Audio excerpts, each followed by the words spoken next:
This is the golden record, and it was sent on the Voyager spacecraft somewhere around late 70s when the music and the people and the president looked like this.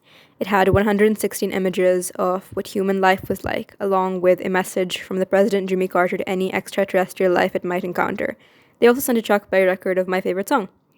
And I always found the whole concept of the golden record quite intriguing because when we have inevitably destroyed ourselves and there is not a single remnant of our artifacts of the human civilization, we will somehow attempt to explain the gestures and the sounds we made and how fragile human life is. There are so many illnesses that you can contract throughout your life, and most of them are physical, but a lot of them are invisible. There's grief, and there's suffering, there's sorrow, and there's boredom, monotony, there's loneliness. But there's also curiosity, and there's also romance.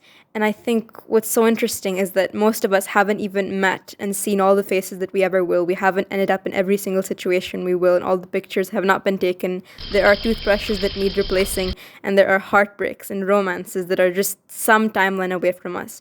And if you think about it, love hasn't even been legal for that long. And what has been legal, it hasn't always been quite easy. There has been wars, and there has been famine and droughts and bloodshed. And whenever I think of wars, I always think back to Vietnam. And this particular image I have of this young girl who is running through the streets of Trang Bang after being hit by an Agent Orange or napalm gas, which seared through her skin. And this is her today, and she works for WHO.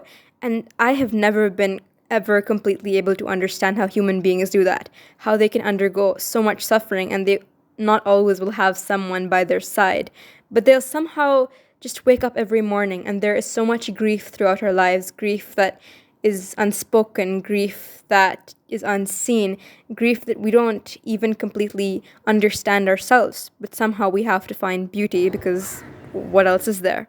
And there are 7.5 billion of us on this gas-covered planet, just hurtling through time and space. To even compare ourselves to a speck of dust is far too generous because we are so much more insignificant than that. And as Carl Sagan said, we are that pale blue dot. And if you die not telling someone you like them, what was all of this for?